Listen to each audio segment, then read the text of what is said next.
5, 16, 19, 21, 30, 3 and 10. Check results. You remember? Oh, it's episode 57 of Podcast a Day. We do a podcast every single day. Keeps Doctor away. And this is the 57th day. We're talking a lot of films today, guys. A lot of movies. Ant-Man came out today, and wow, I think this is actually going to be the first time in a long time I haven't seen a Marvel movie on the day it comes out. As Harry Styles says, it's a sign of the times. Or said, just haven't. Well, I would have. Like, a part of me was like, should I go today? But I was like, no. I just didn't end up doing it, and it's crazy. And I am gonna try and see it relatively soon from now, like within a week or so. But I feel like that's mainly because I just want to start to hear people's opinions on it. And although I'm not that excited for it, like, I don't want it to be spoiled. Like, I want to listen to, I listen to a lot of podcasts. I like a lot of different YouTube channels. And I probably, over the next few days, a lot of them are going to be, like, talking about Ant-Man, whether they hated it or loved it. And I kind of want to watch those for entertainment purposes. Therefore, I need to have seen the film. And I can actually give my proper opinion. And what I kind of know a little bit. What I think I'm not going to like about it.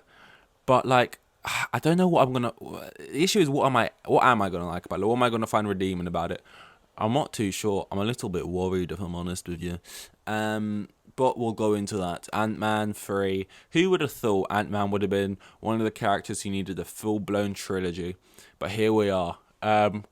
Also, Ant-Man 3 compared to, like, Ant-Man 1 and 2, completely different film. Like, I don't know, like, entirely CGI. Well, I mean, so is Avatar when you think about it, I guess, and they're two very different movies. But anyway, I guess I can't really say much on it until I see it. I think Marvel movies just getting very much like, they're basically leaning very heavily into comic book style. Like, I saw someone's review of it and they said, oh, very comic booky, very this and that. It's a bit off the rails, it's a bit goofy, but if you didn't like the first two, this one might be more in your lane. It was quite fair to it. But yeah, I think just they're getting very, very comic booky. I never read comic books. I think directly making a film, translating it directly from a comic book and making it exactly that and putting it on the big screen, that will not work for me, and that doesn't really work for me. I don't really like that style. So if that's the way they're leaning and that's the way it's going to be, I'm probably just going to fall off the train, as well as a lot of people. Comic books are niche. They're a niche thing that people like, right? And I think the movies made something that was deemed niche, accessible for everyone, enjoyable for everyone. And now they've got everyone on board. They're trying to lean back into that niche and get everyone kind of in on all the crazy, wacky stuff. And I like the crazy, wacky ideas, but I want it, like, they're different. You can't, like, for example, animation. You can do things in animation you can't do in films. Things can't be directly just copied and transferred into different styles. It doesn't really work. So, but they're trying to do that. We'll see. I think a lot of bad shit's coming out, if we're being honest, though, because Ant-Man and the Wasp I think it's their worst by Rotten Tomatoes standards, which we praise as the Almighty God. Their worst film so far on Rotten Tomatoes. We got a couple other sort of just weird like trailers I've seen. Which one do I want to start with? I'll start with the one I can remember right now. We'll start with Strays. When I watched this trailer, it transported me to a simpler time. I can't tell you it was definitely a better time. Concept: a bunch of dogs go on a very basic journey, and all the dogs, like, they all speak to each other, and it's basically Garfield, but they swear and stuff. Like, you know, when Garfield gets lost and he has to go to the big city to find John or whatever. He's doing that. Or what's that other movie where the animals... It's not really actually Garfield, though, because Garfield, the style's quite... It's an animated cat. These animals aren't animated. It's the whole thing where they just get animals walking around in a very bland human world, and then they just, like, slightly make their mouths move. Not animate their face any more than at all, basically. Just slightly make the mouth go up and down while out of it spurts just the utmost shit.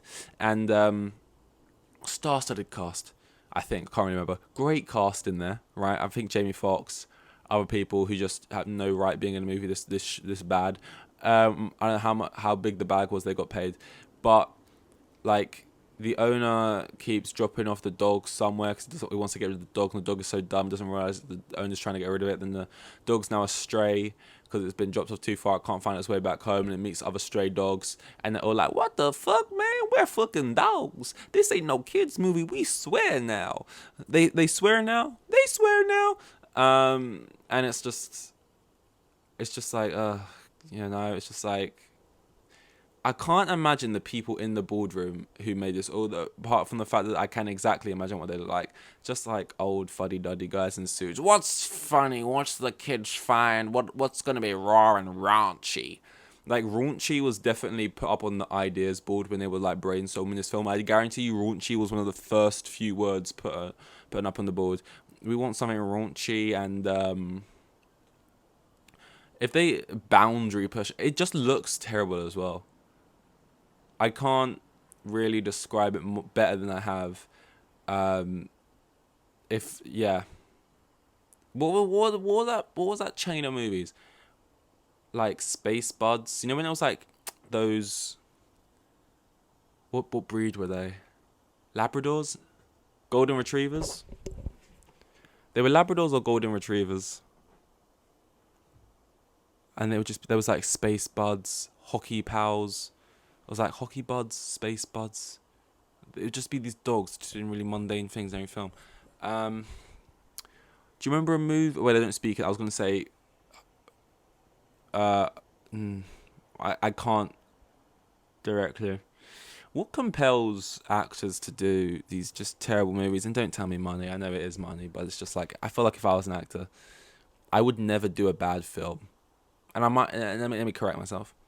I might do a film that ends up being bad. I'm talking about films that are just bad from the start. They know it's crap, but they just join on because it's like, oh, decent money, decent. It's only 3 weeks of work, so it'll be a little voiceover thing, and I'll get a couple mil. Yeah, I'll do that. Even though it's just, where's your integrity, man? Like, I get doing a film you think might do well, and it just kind of flops. And it's like, oh, okay, this was a shit time, but we had good intentions. But then it's like, even people like De Niro do it, and it's just like, why? I don't get it. And don't get me wrong. You offer me copious amounts of cash to the voiceover now, yeah, I'll do that.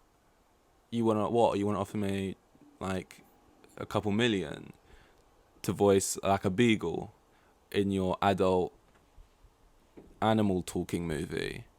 Yes, sir, I'll do that. I would have done it for a couple £100, but I'll do it for a few million. Yes, now I would.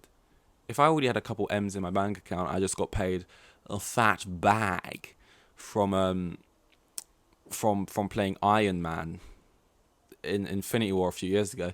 I don't feel compelled that I need to. And I get more expensive lifestyle when you're rich. Rent is high because you're rich and therefore you have a big house and stuff. But I'm just like, no. And you got to give credit like DiCaprio and stuff for that, because he maybe has done some bad films, but for the most part they're all slappers, they're all good, and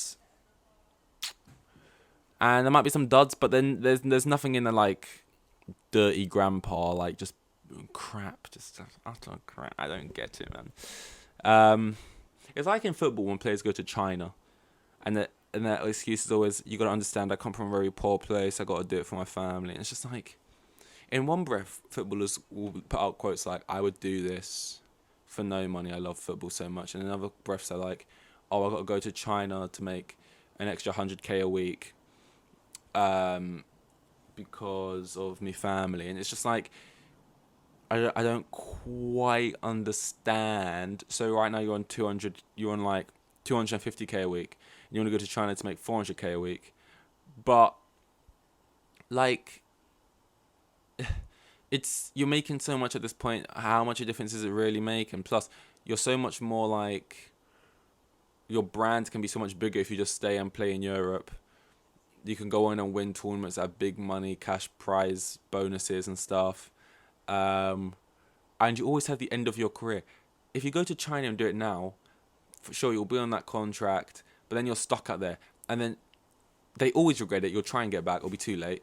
If you stay here, just wait, give it time, get your value up, and then when you're like 30, then go to like a place with no tax or something, and then do it that way. Or just invest your money better as a footballer, and don't live in some huge house here. And it's just poor excuses for wanting to make slightly more money that's just gonna get taxed highly anyway. I wouldn't, you know what I mean? It's just a bit.